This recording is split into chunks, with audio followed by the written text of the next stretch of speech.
Okay, we have over 100 attendees with us at this point in time, so I think we were going to go ahead and kick off. My name is Kristen McKay. I'm the Director of Marketing here at GovInvest, and we're excited to share this content with you. So at this moment, I will turn it over to Dan, our host, and he will get us started. Welcome, everyone. My name is Dan Matusiewicz. You notice I indicated part one because we found as we started to put this together, there's so much information to include that we will include or proceed with a follow-up August webinar, so stay tuned for that. I want to, as I mentioned, my name is Dan Matusiewicz, and I'll be the moderator. But like many of you, I got my start, a career in local government audit. Worked for local governments for some 29 years. I'm back in the private practice as a consultant too, and for GovInvest. We have a phenomenal panel for you today. We have representatives from both the asset management industry, a pension system CEO, as well as a pension board member. So I think we've got a lot of our bases covered. Ellen Clark is a director at PFM Asset Management, LLC, and she joins us today to discuss capital market assumptions known as CMAs and the current market conditions. Ellen leads the PFM Asset Management outsourced CIO multi-asset class business in the West. She is responsible for assisting clients and investing long-term total return portfolios, primarily working in pension plans, other post in employment benefit trusts, Section 115 pension trusts, and other not-for-profit clients. Debby Cherney is the CEO of SBCERA, and she is on the executive board of directors of GFOA. She previously served as the chair of the advisory committee on the Retirement and Benefits Administration and is the chair of the Women's Public Finance Network. With more than 28 years of financial experience in public and private sector, Lisa Marie Harris has served as the director, finance director, treasurer for the San Diego County Water Authority since 2014. The Water Authority has a $2.3 billion debt portfolio.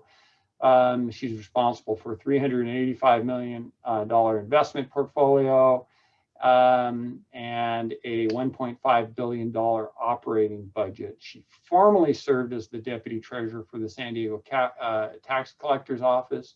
She also is a director. Was the director of CDAC, which I did not know, and she was the assistant deputy director for the city and county of San Francisco. She is also a past executive board member of GFOA. Ms. Harris was a past executive board member also for the Women in Public Finance, and she is the founding member and vice president of the San Diego chapter of Women in Public Finance. I'm delighted to even share a virtual space with these overachievers, but their full bios are in the appendix of this presentation that will be sent out to you at the end in the reference material. Just a warning, I felt like a slouch after reading their bios. They're quite extensive, so great panel. If you're not familiar with GovInvest, they're a technology firm providing financial modeling software and consulting services for state and local governments in the areas of pension, OPEB, labor forecasting. They're rapidly growing and are now in 16 states. We recognize the incredible importance and complexity that governments face surrounding pension obligations, and they have many tools to help you model future cash flows, including their most recent POB module release, which provides sophisticated analysis tools for pension obligation bonds. So if you have questions about their products and services, please contact contact success@govinvest.com. Now, so the agenda today, we hope to cover potential outcomes of the current risk mitigation policy. Obviously, everybody knows the return by now. Further discount rate decisions that will be made as part of the asset liability management study, how these changes may impact your agency, but this is all for the purpose for you to start thinking about what your agency might advocate for. Then I'll turn it over to our esteemed panel to discuss their views of the prospect of future earnings and the appropriate discount rate. I will then circle back with next steps, and I will also be prepared. I'm going to have a panel to ask you what your opinion future discount rates should be for the CalPERS board. So start thinking about that. So as I mentioned, 21.3% return. They have had a risk mitigation policy in place since 2015. It was amended and suspended for a period of time, but it's back in 2020, fiscal year 2021. So it is back in play again. And so what that policy says is that if they beat the return by 13%, there will be an automatic 20 basis point reduction to the discount rate. So bringing it down to 6.8%.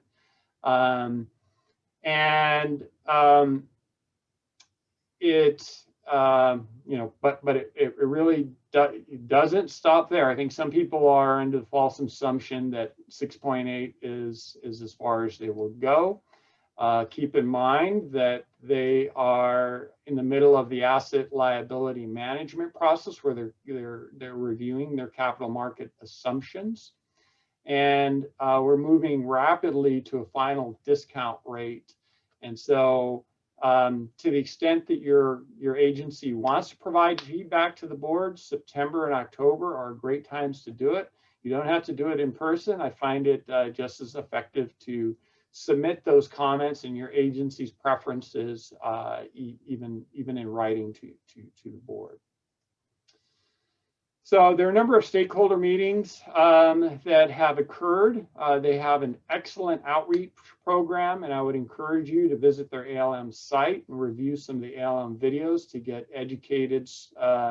So before jumping to a solution, it's good to see some of the concerns.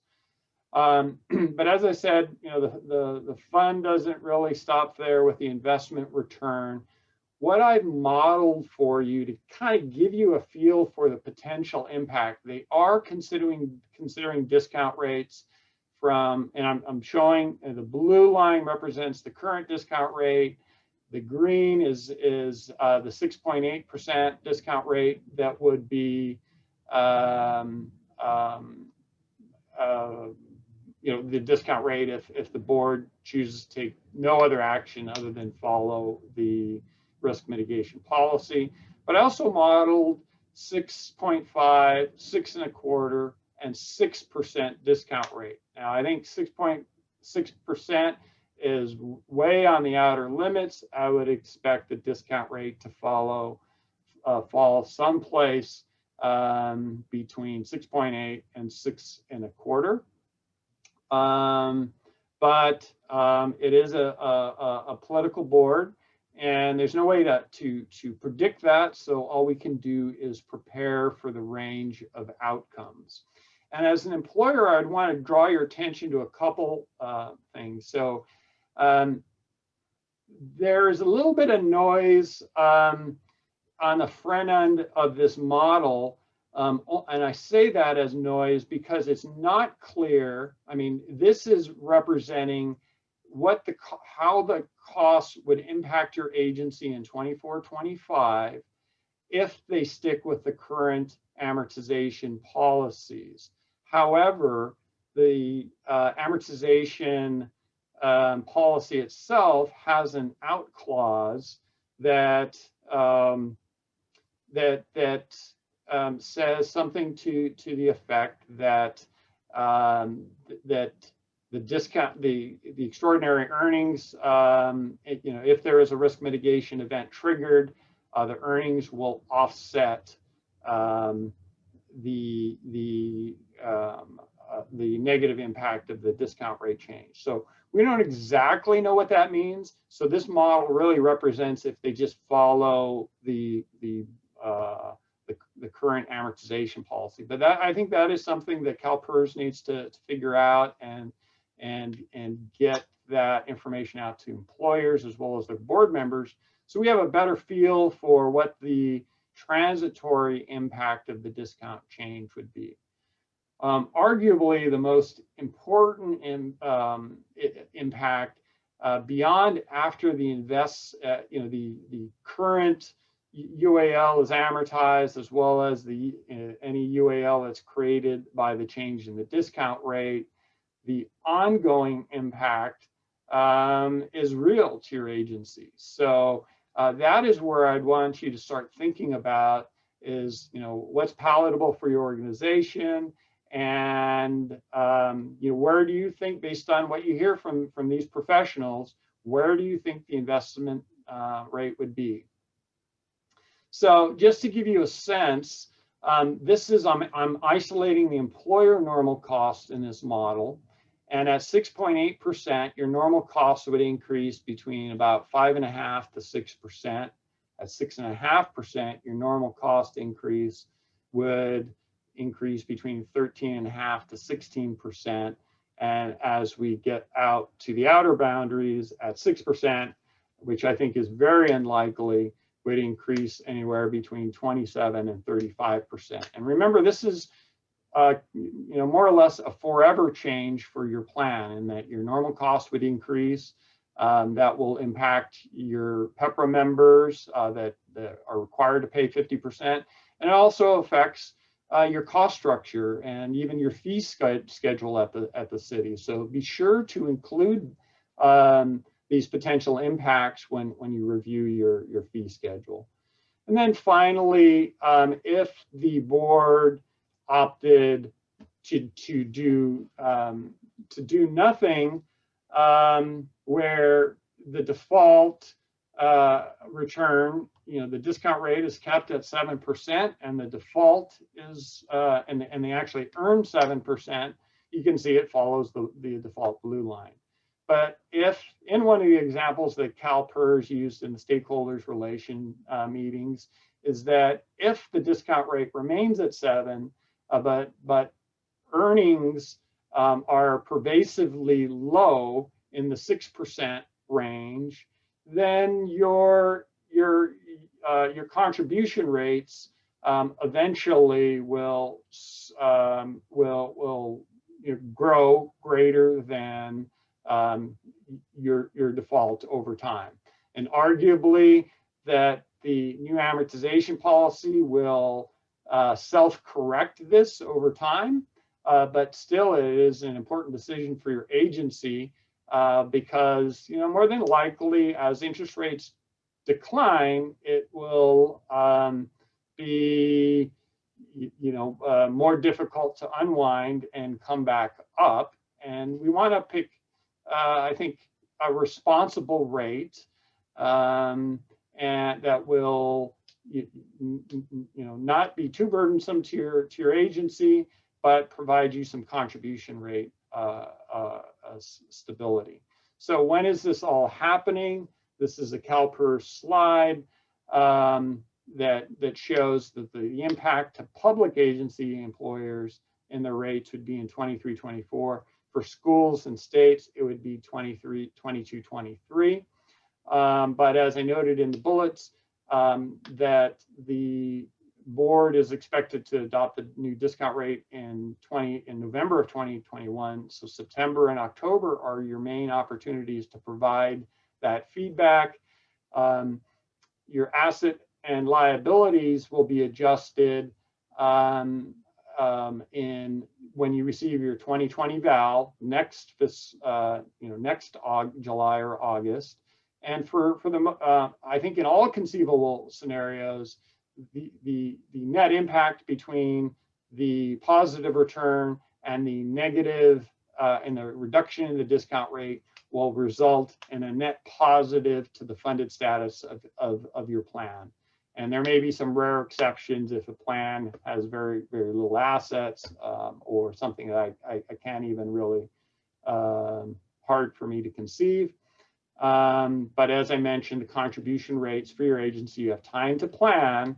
But if you want to have a stake in influencing the board and advocating for your agency, September and October is a great time to do it. I'm going to turn it over to Ellen Clark at this point to, really help answer the question. The most recent returns were great. Were great. So why do the forward-looking assumptions appear so gloomy? With that, Ellen, I'm turning that over to you.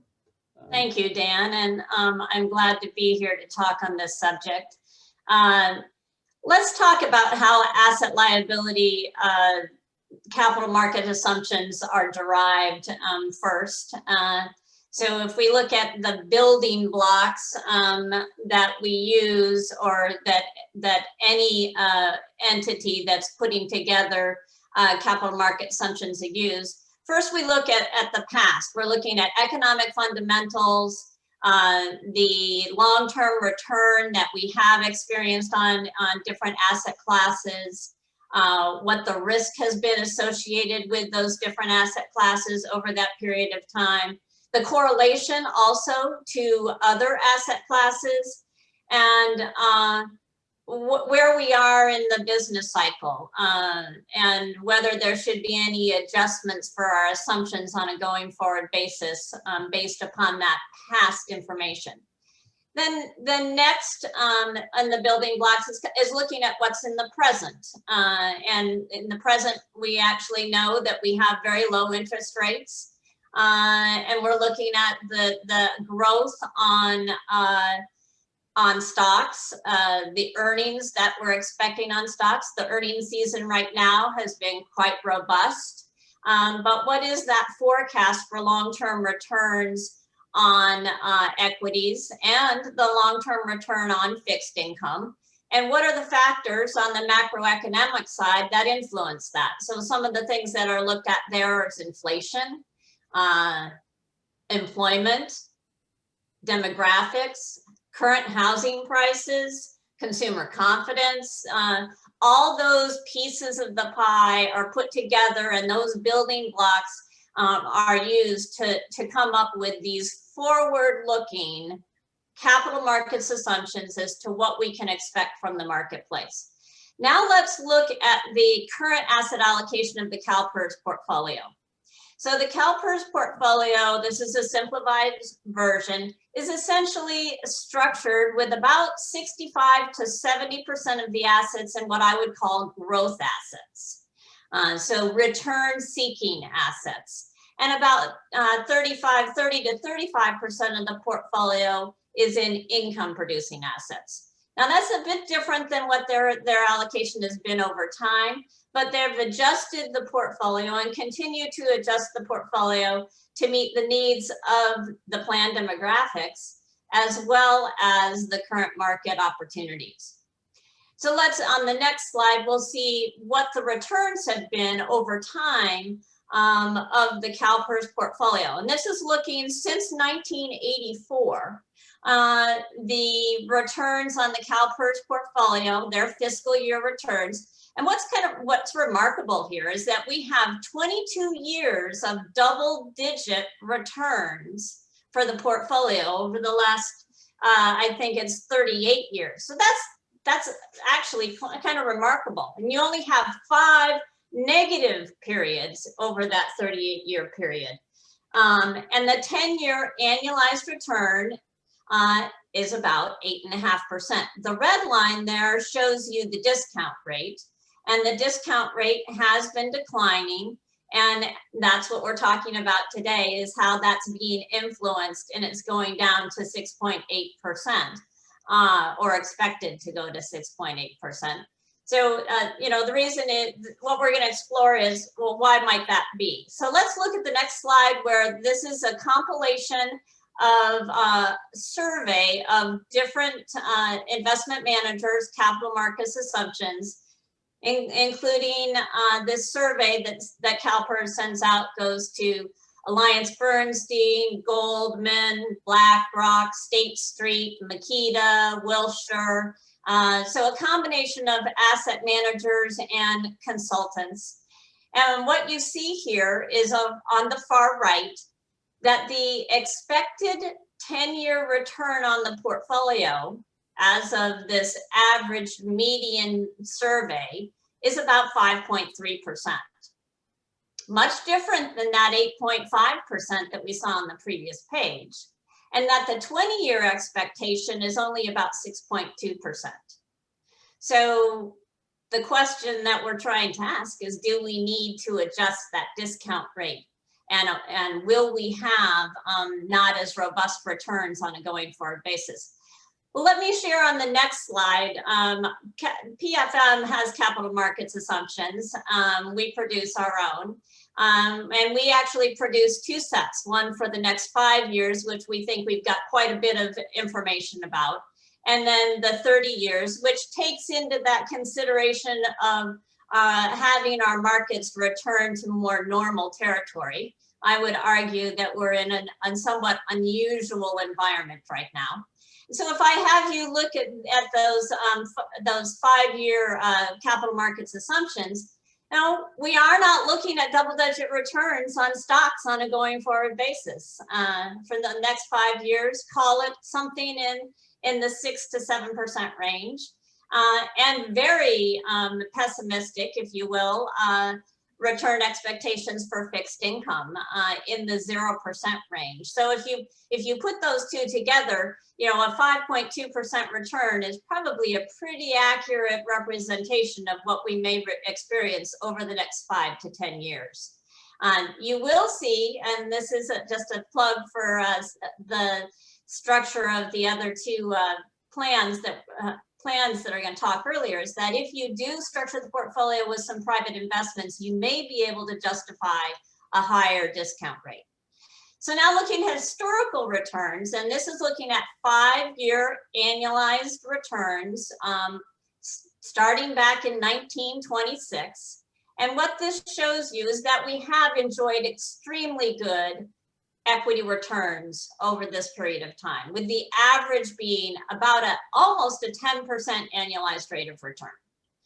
Whereas fixed income, we've experienced something in the neighborhood of a 5% annualized rate of return. And inflation has been running at about 3%.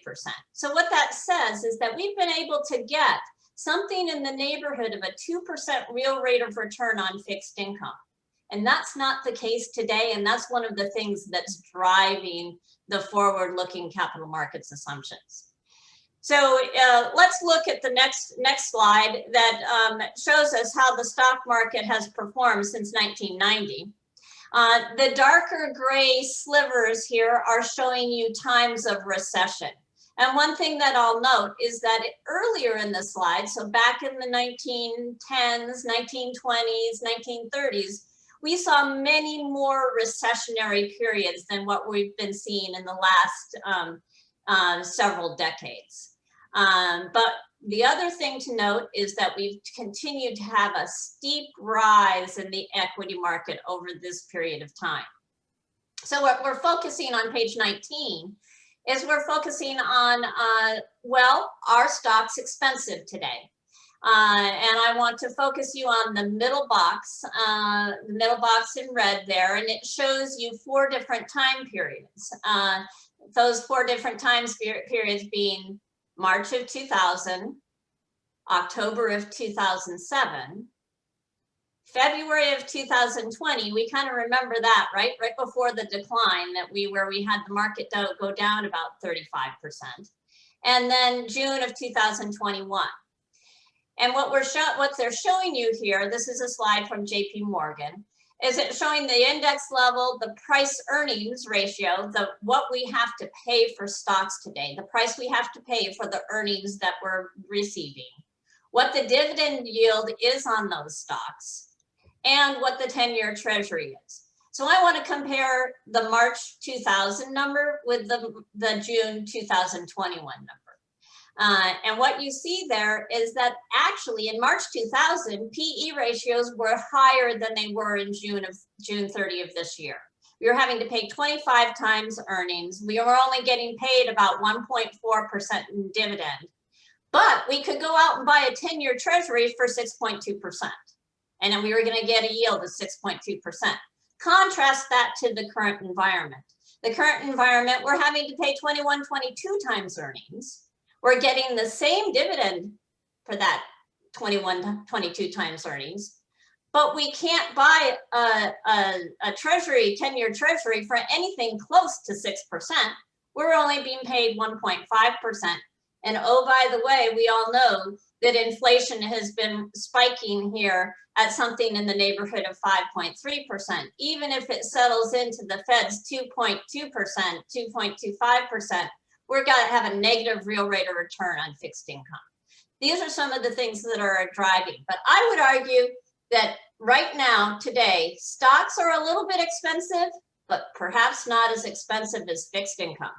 So let's go to the next slide. And this is looking at interest rates. I actually started in this business back in 1980. And through my career, I have experienced a secular decline in interest rates.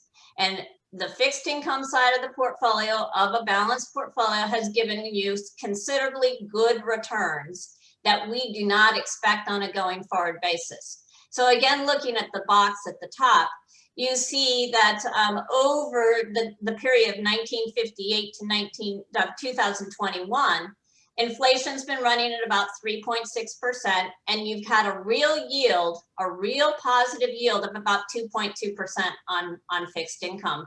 But right today, we're running that inflation number about the same, a little bit more, and we've got a negative real rate of return on fixed income. Again, one of the factors that's influencing our capital markets assumptions on a going forward basis. And Ellen, if you wouldn't mind, for those that aren't familiar with all the investment terminology or economic terminology, can you just describe the difference between a secular versus a secular return? A secular decline is when it's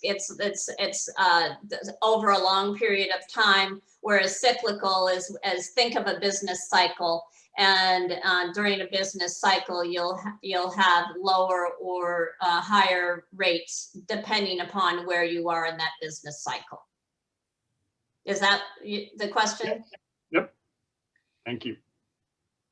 So let's look at another factor that's influencing the interest rate environment and the potential growth that we will see on stocks on a going forward basis. So low interest rates, I would argue again that fixed income is actually more expensive today than stock. However, everything is a bit expensive today. So let's go to the next slide where we're looking at demographics. And as you all know, in the United States, GDP growth is determined by the consumer. 2/3 to 3/4 of US GDP growth is due to consumer spending. And the demographic pressures on GDP growth are real. What this is showing, again, this is a JP Morgan slide.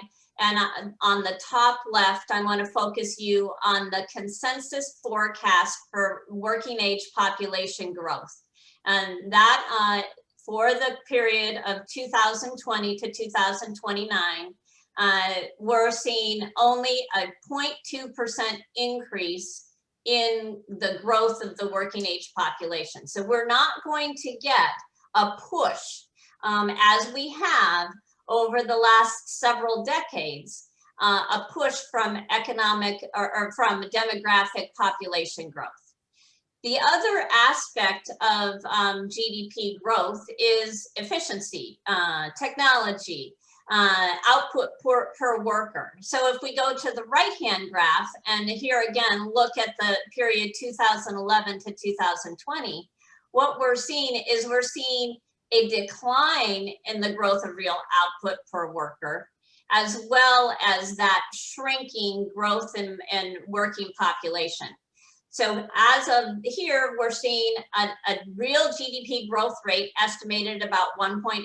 And if you look at some of the indications from the Fed, their idea of GDP growth rate on a going forward basis is something in the 2 to 2.5% range. Finally, how is this taking us full circle to where the discount rate is being impacted? This final slide that I'm going to cover shows you discount rate trends for S&P 500 companies and also for state and local governments. And you see that since 2010, we've been seeing a steady decline, especially amongst the discount rates reported by S&P 500 companies. So as of the last reading there, the S&P 500 companies are mostly using about a 6.25% discount rate, whereas the state and local governments are sitting in at about 7.25%. So there is a decline in rates, discount rates that we do see on a going forward basis. This is a result of our future expectations of returns on balanced portfolios and pension portfolios going forward, the capital markets assumptions. So thank you for your attention. And now I'm going to turn it over to Debby Cherney, who's Executive Director of San Bernardino County Employees Retirement System, and she'll share some of the perspectives she has. Thank you, Ellen. I always admire your big, gigantic brain and encyclopedic knowledge of all this, and I just wish I could be half as smart as you. And in the spirit of full disclosure, and not to blame Dan, because I did not give him an updated bio, I'm actually a former member, just like Lisa Marie, of the GFOA Executive Board and a former chair of the Women's Public Finance Network, but I am still actively involved in both. So in the spirit of full disclosure, before I talk about SBCERA, I do also want to commend CalPERS for their stakeholder outreach on their asset liability management process and their risk mitigation strategies. All of their outreach materials and webinar recordings are available on their website. So, if you want to dig into this a little bit further from the CalPERS perspective, Dan gave you a very abbreviated, very nice summary of it. But if you really want to dig into it a little bit further, I think they have some really good resources out there and want to give them some props for that. Their work's not easy, neither is yours in tackling these pension liabilities. So SBCERA is different than CalPERS, and not just because we're a whole lot smaller. We are a county retirement system serving San Bernardino County and 15 other local governments. We have about 43,000 members in our system, and that includes about 14,000 retirees who are currently receiving an average monthly benefit of about $3,800 a month. We had a record-breaking year in fiscal 2021. Our returns topped 33%. That's a preliminary number. We have to say that because we have to go through our audit process, but we think it's a pretty darn good number. That's record-breaking for SBCERA, both in terms of the percentage and the absolute dollar amount, and that pushes our fund up to about $13.5 billion. Biggest contributors to this year were equity, no surprises there, but both in the public and private markets, emerging market, small cap, and also our credit portfolio, which is weighted towards opportunistic and distressed debt type situations, but always with a focus on obtaining contractual income for those types of investments, because obviously we need to make sure that we have the monies to pay our promised benefits. This return beat our policy target on a one-year basis by 13.7%. We all focus on our policy targets. On a 10-year basis, we beat it by almost 1%, with that 10-year annualized rate of return coming in at 8.3%. So we're a little shy of where CalPERS landed on a 10-year basis. And you can see that those returns have had some fairly big swings. over the last decade, with 2 of those in the negatives, including last year, largely reflective of the timing of the March downturn, and then a lot of our heavily weighted in private assets, so they took their mark to market in June 30th, and we hypothesized to our board at the time that that was going to come back roaring fairly quickly, and fortunately it did. I told our investment officer back in January when we were at about 19%, could you just hit the pause button and let's pick it back up again in July, because this whole world is a what have you done for me lately kind of world, but he didn't listen to me, and so we end up in this really incredible year. Dan, would you go 2 slides forward for me? This middle slide is just the performance. So each year, our board is advised by our external investment consultant on our asset allocation. And earlier this month, in July of 2021, after a multi-month process on asset allocation and our own asset liability modeling and management, our board adopted a slightly adjusted allocation relative to our 2020-21 allocation, but largely reflected a stay the course approach on our asset allocation. And our asset allocation is different than CalPERS. I think it reflects a less gloomy outlook, but that's really because of what our asset mix is comprised of. You'll see here the 2 items that are circled reflect their expected return outlook of 6.9 and 7.9% respectively. That's comparing to a average public fund over $1 billion expectation of from our consultants 5.5% and 6.5% respectively, both of which would fall short of our 7.25% assumed rate of return. For us, our biggest portfolio contributors, when we look at a 30-year return expectation, remember we're long-term investors. I don't care so much about what happens next year, except that when it hurts my contribution rates in the short run. But we've got global fixed income, which is really international and emerging markets credit. That makes up 20% of our portfolio, and the 30-year expected return on that is 7.7%. We have private equity at 16% of our portfolio, expected return of 10%. Real assets, that's not just real estate, but it would also include infrastructure and some commodities. We're big in the cattle business here at SBCERA. That's 12% of our portfolio, and those have expected returns of 5 to 7%. Large cap public equity, almost 10% of our portfolio coming in at 6.3%, and emerging markets equity, which is 6% of our portfolio coming in at 8.4%. And keep in mind that those, as I say, this is a percentage of our portfolio. That's a snapshot in time or a target. Sometimes, as Ellen said earlier, assets get expensive. And so sometimes it's a little hard to maintain that. And so everything is reflected in ranges as a typical rule in pension funds. So in 2020, we did our last actuarial experience study. Our actuaries did not recommend reducing our discount rate, which candidly was a surprise to me. I thought they'd come in at 7% instead of 7.25%.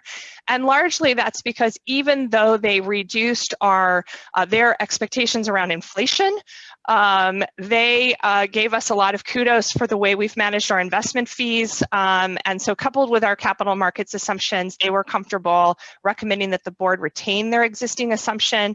And so we'll come back to that 2 years from now. So wish me luck with that. Lastly, before I turn to Lisa Marie, I know we have a wide variety of folks on the line who have different experience with pensions and pension economics, and we've talked a lot about some really geeky investment stuff here.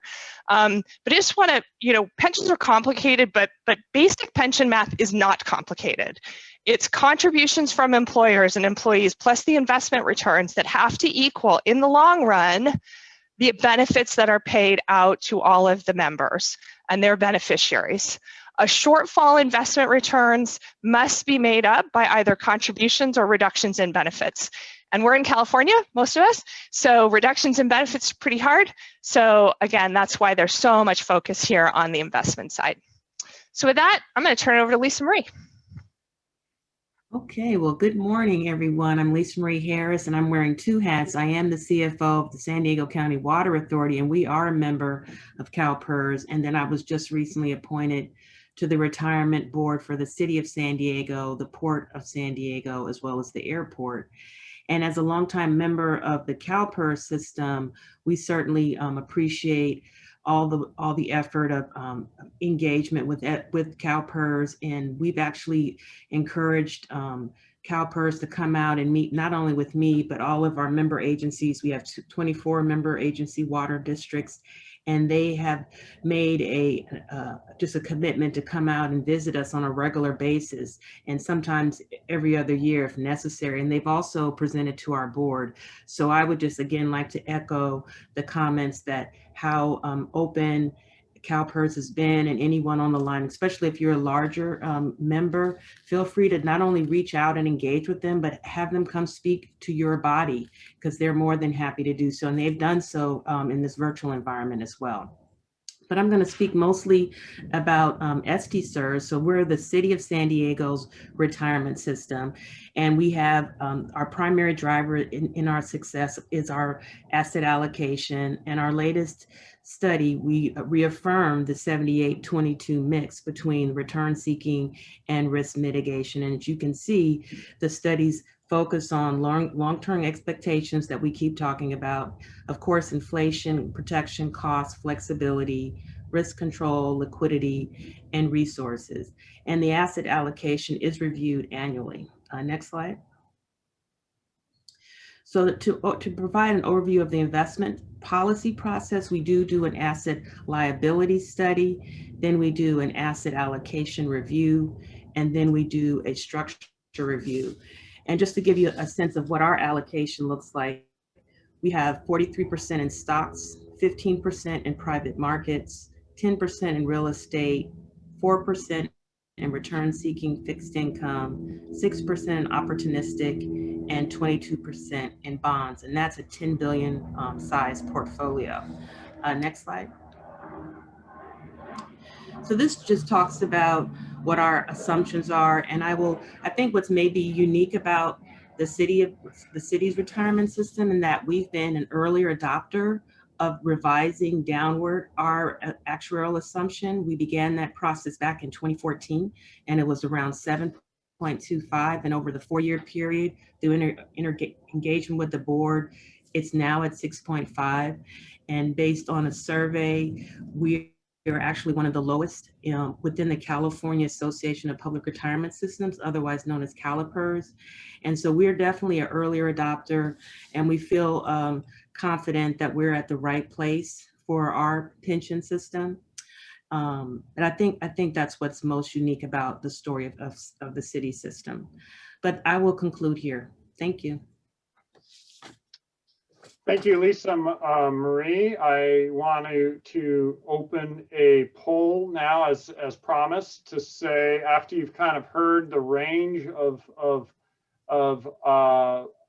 possible discount rates,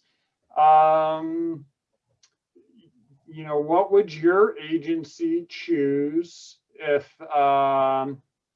you know, and maybe not on behalf of your agency, what would you recommend to your agency based on the options that are on the table, given that it will impact costs down the road? You know, the trade-off too is, you know, if you're go too low, you're going to be overcharging some participants. If you're too high, the employer is going to have to pick up the difference, and you know, but the overall amortization policies now are much better, so we shouldn't see as much of a building runaway unfunded liability that we're still kind of cleaning up the results of both the 2008 economic crisis, as well as some of the less efficient amortization policies that never really they were 30-year rolling, didn't have a closed period, so you ended up never really paying off that liability. And so we're in kind of correction mode. We have about 54% of the votes in currently, and perhaps give it another second, but I'm going to end the polling here in just a second. And it appears that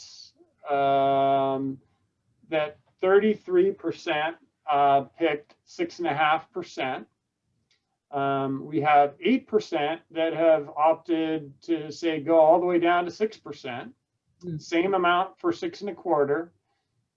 We have about 6.8% that, sorry, 27% that have selected 6.8%, and about 25% of the audience, suggested that we stay at the current 7%. Okay, so let's, in summary, I think we can say that before we get into questions that, we had a very good return. It was very good. And the 10-year annualized returns are good, but for the reasons Ellen mentioned, they're expected to trend downward. The discount rate is changing. We know it's 6.8 before we move into the ALM study and decision. And, I would expect that CalPERS will use the extraordinary returns to look at, as an opportunity to offset the cost of going to a lower rate. We know that capital markets are currently expensive, so it gives you some pause for thought on, given if they're high, there may be some reversion to more historical norms. So there's, some downside risk that there may be some eventual corrections, whether they're caused by, big events, shocks to the system, or whether it just slowly reverts back to the historical mean. The other thing to pay attention is, the pension crisis has not been solved by the 1-year return. If you've issued POBs last year, you haven't solved the return or solved the problem, because pensions are a long-term liability that need to be monitored. They're complex, and it's I think makes sense to keep your board educated, do your own research, use your resources, and let's look at some of the next steps. I would recommend that you call on your resource, either ask us or whoever your resources are, to help quantify the range of outcomes so you can inform your boards, and then advocate for your agency. Get a letter out to the CalPERS. Instead of grumble after the fact they don't like the results. Get a letter out stating your position to the board. It doesn't have to be too technical, but let them know they do listen. I've had them actually even read directly off of letters that I've sent in, so they do listen. And I like everyone else on the panel, think that the stakeholders group and their outreach is tremendous. And while it's nice, I think it's popular to throw stones at PERS, participates. I think I said earlier, stay informed, stay engaged, and advocate on behalf of your agency. So stay tuned. there, August 19th, we're, given the density and the amount of what's going on in this next or in this investment return environment, that we'll use the next webinar to really start getting into some more specifics about what your agency might advocate for, how you could do that, what are the solutions that you may want to look at, estimating a range of outcomes so that your board is adequately prepared to advocate for on the behalf of your agency. So we'll open up to questions, but before I do, I just wanted to point out to you, I did list a number of reference materials, both bios, some resource links, their actual allocation. I wanted to bring to your attention that out clause that they have to abandon the current amortization policy method if a risk mitigation is triggered. So that is something that is currently unknown. I think they've largely adopted a wait and see. Let's see what the board adopts. But I think it would be helpful to both the board and to employers to identify how they'll amortize in those issues. So with that, I'm going to go back to questions, and so I am going to the chat, and Kristen, can you help me get? Oh, here we go. I just lost the chat. I'm happy to just kind of reiterate a couple of questions we've received throughout the session, and then we'll figure out who needs to take the question. So the first question is, hello, I am a new member of PERS, and it seems both good years and bad years have negative impact on the discount rate, lowering the rate. Can you explain more about this rationale? Thank you. So I think I can start, but I think back in 2015, as a lot of the losses started to accumulate, and this discussion of the pension tsunami, the then chief actuary Alan Milligan thought it was important. He was really interested in de-risking the portfolio, and so we do have this policy, and I think it's a fair question to ask.